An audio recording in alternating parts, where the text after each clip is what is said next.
Hi, I am Alex Draper and I am a results leader. You're listening to ResultsLeader.fm. Being a thought leader is easy. Getting results is hard.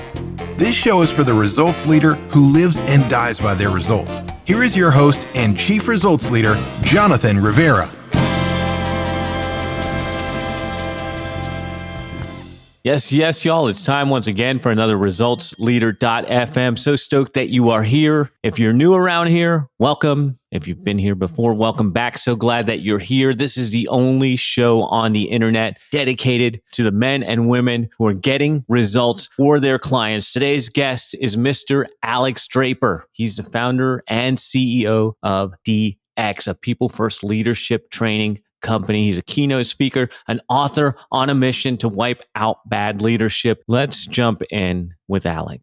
Alex, my man, welcome to the show. Are you ready to rock this thing? Oh, yes, I am. Thanks for having me, Jonathan. Yeah, I am glad that you're here. It's good to be speaking with you again. And now it is time to give our listeners a super quick win. This is how we reward them for tuning in. What book have you given most as a gift? Fearless Organization by Amy Edmondson, my personal favorite book and a book I believe we should all read. Fearless Organization. First time we hear of that, and adding it to my reading list right now. Thank you for that. And it's story time. Tell us a story of how an apparent failure set you up for later success. Which of the thousands of failures that I have made over the last 22 years or more should I pick? I would go with my business failure. So it's funny, I set up a business to wipe out bad leadership, and yet I had about 75% turnover in my first 4 years of business. So here's me setting up a business to wipe out bad leadership, yet I had retention issues because of my own bad leadership. So the mistake that I made, that I think is a mistake that many of us make, is when you say one thing but you do a different thing, the effects on people is huge. So I said, for example, one of our values that we espouse was something called smart working, to work efficiently and not have to work 60 hours a week. I didn't want everyone to do that, yet I worked 60 hours a week and I was hardworking, and grit was what I espoused grit. And it was a major turnoff for my people that I said I wanted them to smart work, but I didn't smart work myself. And what they saw, therefore, because culture is a mirror of leadership, what they saw was a difference in what I expected of them versus what I did. And I lost some really good people because of that. So I changed to consciously doing what I say versus the opposite, which of course has a huge effect on your employees. And I haven't actually lost a team member now for the last 4 years. So huge change. How do you figure that out? Did you see it, or did someone bring it up to you? Self-awareness is not self-created. Someone told me, when you lose a couple of people you don't want to lose, of course you start to go, what the hell is happening here? It can't be me. I mean, one of the biases in our brain is, it's not me, it's someone else. But again, when someone flatly just tells you, you suck, you set this business up to wipe out bad leadership, but you're one of them, I'm like, oh, ouch. crap. Yeah, it was a horrible moment, because that's why I set my business up, was to do exactly that. And I became... How did you feel when they told you that and you felt like the irony or the incongruence? I'm unfortunately, I'm a ruminator and I beat myself up more than I should, and my worst self-critic. How did I feel? I just felt dejected. It's like, this is what I set out to wipe out bad leadership. And I literally became one of the test cases and patient zeros. So, but again, we all need a good kick up the ass. And it was the kick up the ass that I got. And I think every leader, none of us are born to lead. I think there's a degree of empathy. Leadership, I've got 2 kids. I've got a 5-year-old and a 4-year-old. Apart from parenting, leadership, leading people is literally one of the horriblest, worst things you can ever do, because human beings they're all different. We all have our needs. There's no one size fits all, and leading with at least a humanness is difficult, and you're not wired to do it. So there was I'm just like everyone else. I think that was I'm just like everyone else. I'm not special. I'm just a human like everyone else.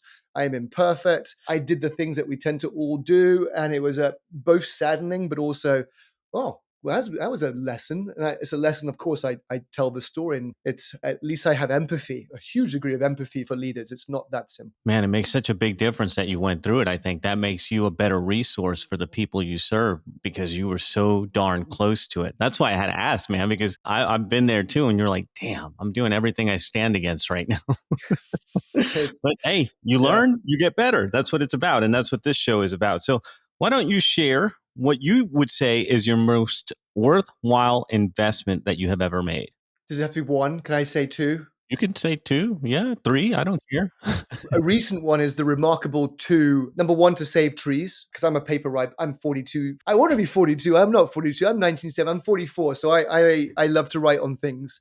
The efficiency that this has given me, number one, to save paper, but as a tool to make you efficient, to write notes down, the remarkable two has literally changed my life. So from a piece of technology, that's one big investment I made. From a people point of view and from my business point of view, the best investment I've made is in hiring the right people. It's an investment on my P&L. The biggest line item is people. But if you want to grow a business, you need to invest in your people. So the biggest investment I've made outside of my Remarkable 2 app is hiring great people and keeping them engaged and happy. I heard a funny, well, I was in a conversation with some friends and some family the other day. And this guy is a high level executive at a big company. And we were talking about penmanship because my son is 8 and he's doing cursive and all that stuff. And he says, who writes anymore? And I thought, oh my gosh, are there people actually in the world that don't write? And so you and I are in the minority because people can't see this at home, but I use an iPad and I write all my notes on a note app because I need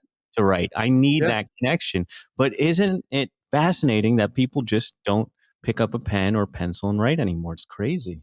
Generationally, and there's no right, there's no wrong. Each generation is different. But I think there's a piece of data out there that says you're 40%, 42% more likely to do something if you write it down. That's not texting. There's something that happens when you write. I'll go into generations here. There's nothing more authentic and sincere and just human than to write a handwritten note to somebody, whether it's a thank you letter, a thank you or recognition, or just there's nothing more powerful to both send it. And I think people who receive it like, wow. I think there's a lost art of writing. I'm sad that it's leaving us, and the new generation are all about technology and texting and be right back and shorthanding. There's nothing more sincere than a handwritten note. The thing is, I think we're both giving away our ages because you and I are about the same age. I think that speaks to this. But let's think back over the last 5 years. What new belief, behavior, or habit has most improved your life? As a father, a husband, and as someone who tries to put my family first, also, what have I done wrong that led to doing right? I let my upbringing was my father put work first as a byproduct of what that feels like. And I swore to myself I wouldn't be that person, but I ended up being that person again. I literally, on my fridge, in my calendar, it's 2 hours a day, every day with my family, and turn the technology off. That is a habit and it's still not perfect. I'm still working at it. But that, number one, the realization that I was starting to be the person I didn't want to be, didn't value, not through bad intentions, just let it, again, we are our habit. So yeah, the habit of 2 hours a day, every day, writing it down, scheduling it and ensuring it happens has just, I'm at least for 2 hours a day, my kids get dad without the technology. What are some bad recommendations you hear in your area of expertise? Go watch a YouTube video on how to lead people. Come on, there's so much leadership out there. You got to be able to learn something. Yeah. Go watch Brené Brown for an hour and you're going to be the best leader ever. Go do this e-learning bit of material on your own for a couple of hours and you're going to be a great leader. Yeah, that's a problem. Why is that a problem? They've got millions and millions of views for a reason.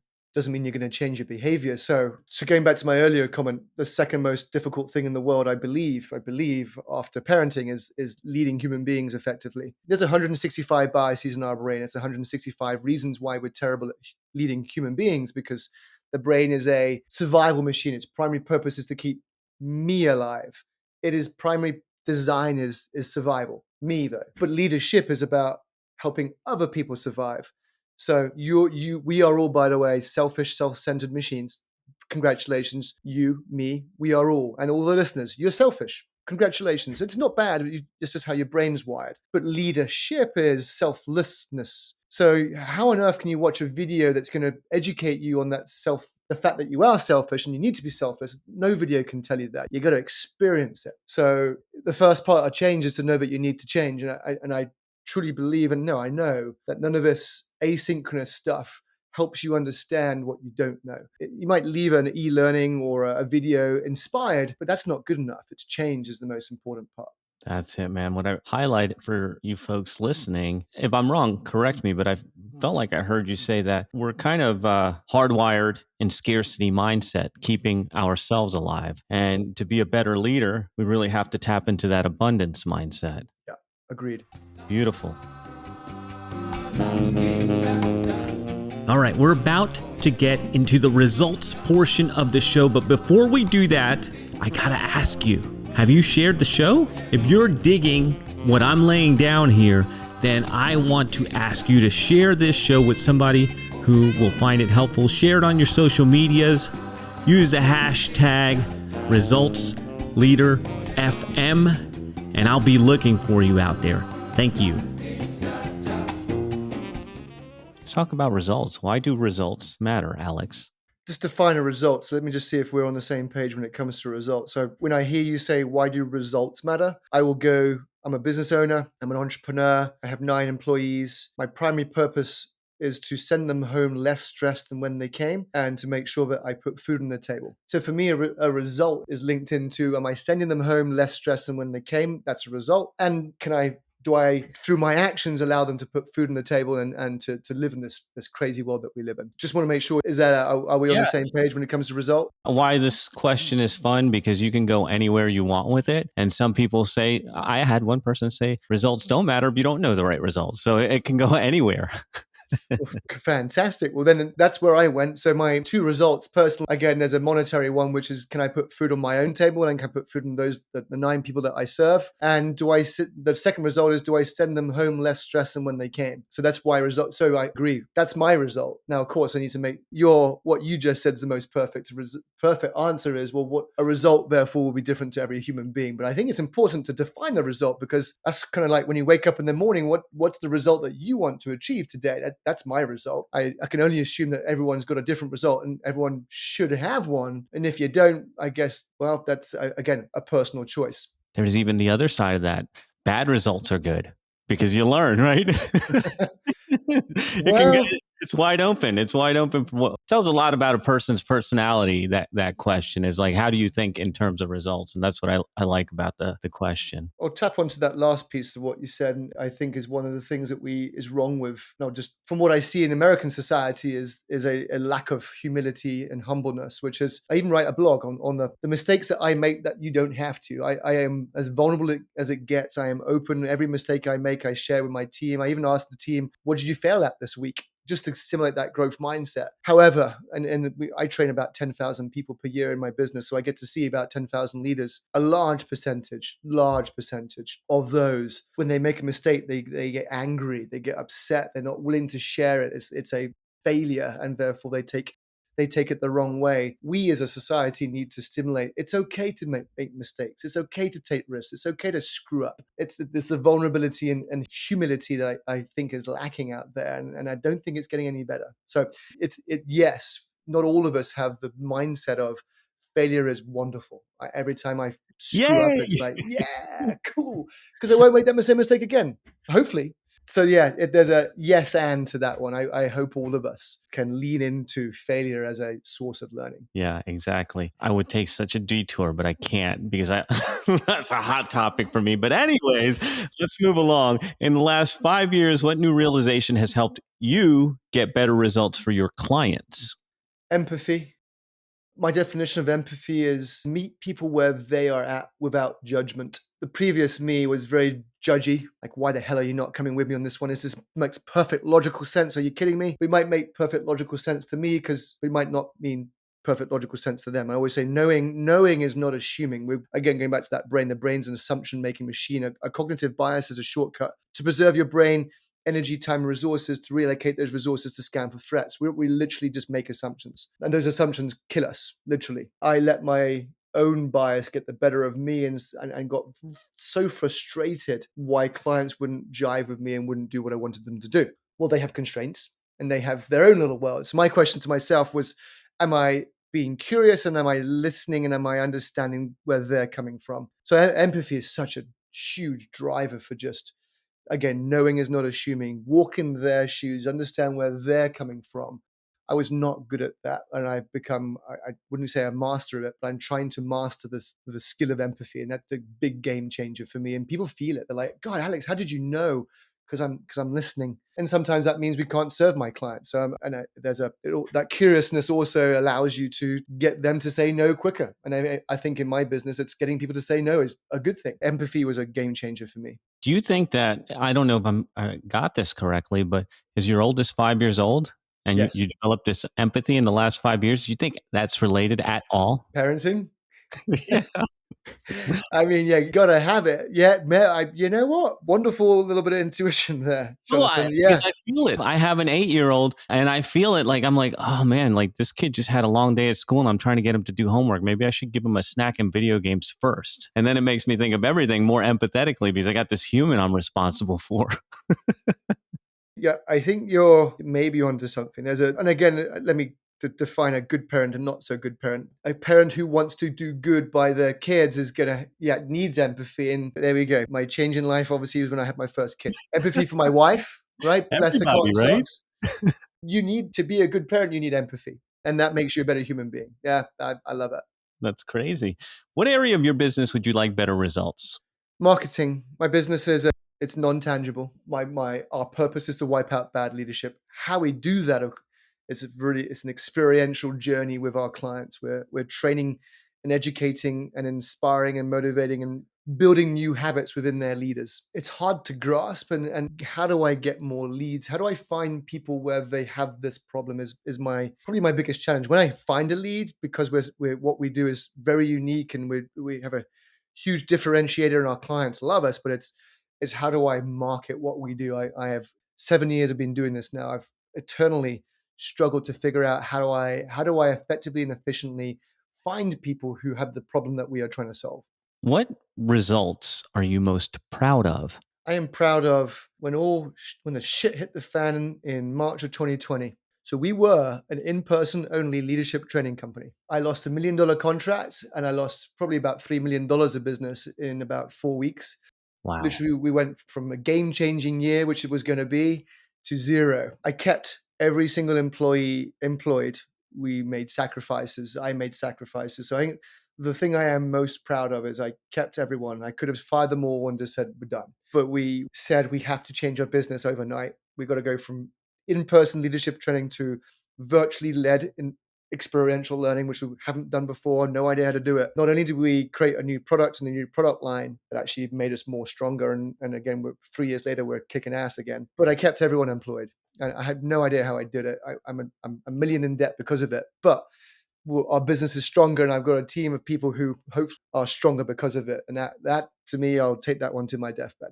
Powerful, man. So, any parting thoughts you want to share with the results leaders who are listening to us right now?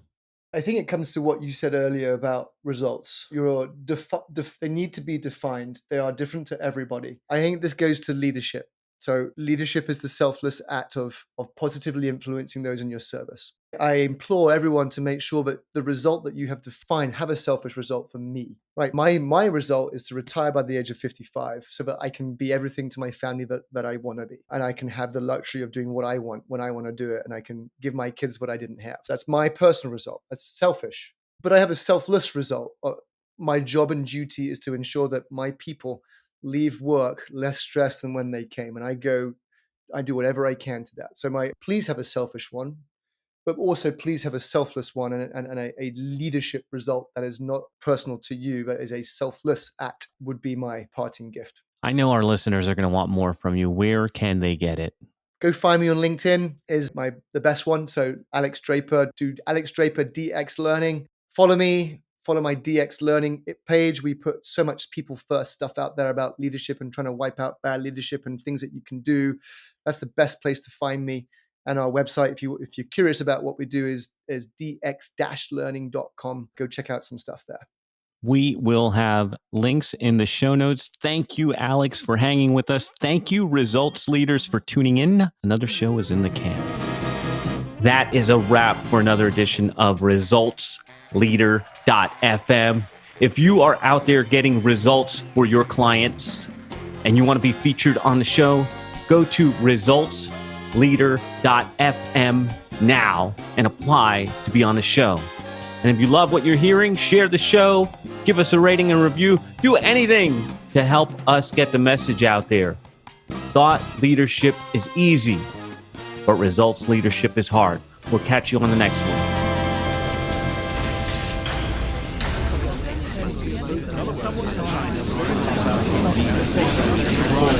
This program is brought to you by thepodcastfactory.com.